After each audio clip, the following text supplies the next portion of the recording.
Good morning guys. So gusto kong tumakbo kaya lang brisk walk na lang muna tayo. Kasi pangit naman pag araw-araw tumatakbo. Kaya brisk walk lang tayo. Iwas injury. Okay, let's go. Brisk walk lang. Yung pupuntahan para natin sa bundok ng Palina ulit. Doon ang ating destinasyon. Okay. Dito para tayo sa Pugad Resort. So balak namin misis ng mga bata pumunta dito kaya lang walang schedule na pagpunta dito. Okay, yan. So yan, unang uphill.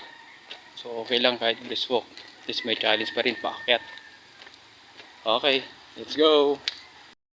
Okay, ito na unang ahon. Uy, grabe. Okay lang kahit brisk walk, pero pataas naman, may challenge pa rin. Okay, so nasa patag na tayo, 1K na tayo, 1K brisk walk. Pero kahit na lakad lang nakakapagod kasi pataas. Okay, let's go. Bundok, dyan tayo pupunta pag ganun, taas. Ito na, pangalawang ahon na tayo. Hindi ko alam kung ilang kilometer na tayo kasi nga walang signal, hindi gumagana yung Strava. Pangalawang ahon, uphill tayo. Let's go. Pangalawang ahon. Okay. Taas pa yan, pangalawang ahon pa lang ito. Lakas pa ng hangin. Grabe itong ruta na to, pataas. Pero okay lang din naman kasi iwas injury tayo. Let's go. Kapagod at maglakad lang, uphill kasi. So hindi pa rin gumagana yung GPS ng Strava. Nakailang kilometer na ako. Pero ito, pangatlong ahon na, pangatlong uphill. Okay, may konting patag kanina, tapos to uphill ulit, pangatlo. Okay, diretsuhin na natin. Kahit na tayo. Okay, nakapagpahinga tayo konti. So bakit ko ba ginagawa to? Yun nga, syempre nga, para sa fitness journey ng aking katawan. Syempre dati talagang overweight na ako. Kita ko naman sa sarili ko, pangit tignan, hindi na magkasya yung mga damit. So napag-isip-isip ko, kapagod papayat, pero hindi naman sa paglalakad, pagtatakbo at pagbabike kung bakit ako pumayat ako dahil sa pagkain. So nagbawas ako ng pagkain, so saka ako na ikwento kung paano ako pumayat. Focus muna tayo sa lakad natin. Okay, let's go. Okay, hindi pa rin gumagana yung GPS ng Strava kung nakailang kilometer na ako. So ito na, pang-apat na uphill. Di ko alam kung last na to, pero mahabang paakyat. Pang-apat na ahon, uphill. Tarik ko. Taas pa, diretso to. Panghuli na ata to let's go. Uling uphill na pala yun. So malapit na tayo sa dulo. Hingal. Hinga muna tayo na malalim. Ganda dito sa taas. Pilas ko yung hangin, malamig. Isa dun sa nadaanan ko kanina dun, bago paakyat, maraming mga kabahayan dun. May mga nag-aalaga ng mga manok, baboy. Alam niyo na yung amoy ng mga tain ng mga hayop, masangsang. Hindi kagaya dito sa taas, presko. Okay. So ginagawa ko to para sa ikakaganda ng katawan ko. Hindi sa ipagmamayabang mo na ganito o ganyan, di ba? Kasi hindi naman para sa kanila, para sa sarili mo, para sa akin. Hindi ako vlogger. Ginagawa ko to sa documentation ng aking fitness journey. So ito na, nandito na tayo sa dulo ng kalsada. So ito na yung dulo. So pangatlong punta ko na dito. Yung una, yung kasama ko yung LGU, yung nag-ikot ng buong barangay para puntahan yung mga daanan. Tapos nung nakarang araw nung umakyat din ako dito, tsaka ngayon pangatlo. So dito na yung dulo. Chinek ko yung Strava, nasa 4K na yung distance, kaya lang pawala-wala yung GPS, kaya siguro hindi siya accurate. At least nakapag walking tayo ngayon. Hindi man ako nakatakbo kasi iniwasan ko yung injury. So, wala din silbi yung lagi kang tumatakbo kung may injury ka naman. So walking na lang muna. Yung dulo dito sa bundok ng Barangay Palina.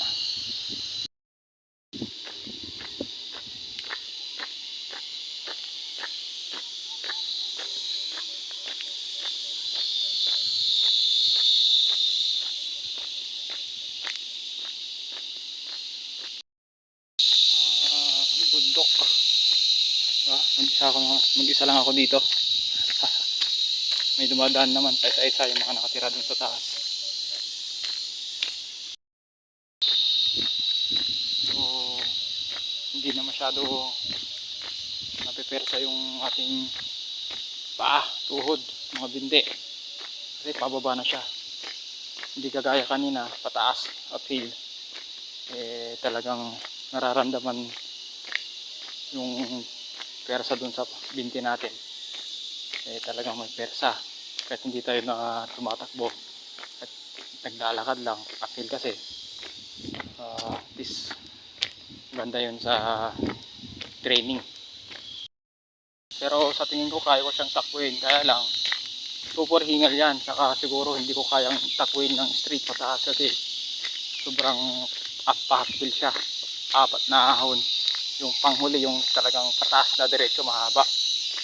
So siguro isa sa aking challenge, takbuhin ko to ng, hindi ko alam, yung tinatawag nilang zone 1, 2 hanggang 5. Pag-aaralan ko kasi beginner pa lang naman tayo sa pagtatakbo. Matagal naman tayong tumatakbo simula nung kailan pa, nung nag-training ako way back 2013 nung nakuha ko sa recruitment, saka 2014 nung nagka-BRC na ako. So ngayon lang ulit ako naging active sa mga ganito. So yun, nakita ko dun sa Strava na mahigit 5K na, 5 kilometer, pero hindi siya accurate kasi pawala-wala yung location, yung GPS. So malapit na tayo sa pabalik sa office. So may mga videos ako na i-upload pero nasa channel ko sa YouTube. Siyempre i-upload ko dito sa itong video na to, o sa YouTube na lang. Ilalagay ko doon para sa documentation ng aking fitness journey. Kaya lang, gusto ko lang at ang tawag ko dun sa channel ko, The Solo Strider. Gusto nyong bisitahin yung channel ko, lalagay ko na lang sa baba yung website. Tsaka sa aking experience, nakasubukan ko na maglakad. Umpisa ako dun, tapos nung isang araw tumakbo, tsaka magbisikleta. So sa paglalakad, kung mahaba yung oras mo, yun, maglakad ka. Baka ito sa mga gustong magbawas ng timbang, weight loss. Kasi mahaba-habang oras ang gugugulin mo sa paglalakad. Sa ngayon paglalakad, halos ito nga nasa Strava 5K, pero estimated ko 5K kilometer yung nalakad ko. Halos isang oras mahigit, mga 1 minute, ay 1 minute tuloy. Isang oras mahigit, mga 1 hour and 10 minutes ganun. Paglalakad 5 kilometers. Sa pagtakbo, yun, high intensity kasi yung pagtakbo kaysa sa low intensity, no? Pagtakbo talagang sa 5 kilometer, siguro yun nga kahapon medyo parang fast pacing ako doon. Naka 18 minutes lang ako sa 4.53 kilometers. So kaya ko siya siguro tapusin nun nung mga 20 minutes yung 5 km kasi fast pacing ako. Kasi first time ko na-excite kung ano yung pakiramdam ng tumatakbo ulit. So puro kasi ako walking tsaka bike. Okay, yun yung kasi sa experience ko yun hindi naman ako pro. As a beginner, sa experience ko lang. Pagbabike naman base ulit sa aking experience, nakatakbo na ako ng 60 kilometers. Tsaka yung pinakamalayo ko, yung pinhike ko sa San Fernando City, yung naka 30 kilometer ako. So sa tagal ko siguro nag-start na sa resistance training. So kaya ko ikuan yung sakit ng katawan. Hindi masyado masakit yung katawan kasi nga nakakondisyon yung katawan natin simula nung nag-start tayo mag-diet. 30 km na yon, hindi pa ako pagod sa pagbabike kasi nga kondisyon ako. Siguro mararamdaman ko siguro pag nasa 50 hanggang 100 km na kilometer na pagbabike. Kaya lang bihira lang yung konting oras lang tayo pwedeng lumabas para mag fitness journey. Alam mo naman pag may pamilya ka na, mas focus ka dapat sa pamilya mo. At least mayroon kang a little time, 30 minutes to 1 hour na mag fitness. Okay na yun, hindi mo kailangan magtumakbo ng 3 oras. At least simulan mo lang. Tsaka base sa experience ko at saka napapanood ko, hindi mo naman kailangan araw-arawin. Depende sa schedule mo yan, alternate ganun. Okay, malapit na tayo sa office. So ako pala si Do Solo Striders. Dun sa channel natin i-upload natin to sa mga gustong bumisita at subscribe. Maraming salamat sa mga gustong bumisita lang, walang problema din. Yung mga gustong mang-bash, wala problema, wala tayong control sa social media. Sa mga gustong tumawa, magtawanan tayo, wala problema sa akin yun. Kayo yan Ngayon lang naman gusto ko lang naman i-share yung aking fitness journey. Yun lang. Gusto ko lang i-document dito. Okay. So andito na tayo. Kita-kits sa susunod na video natin kung saan tayo pupunta o anong gagawin natin, walking, biking o takbo. Okay, The Solo Strider, peace out.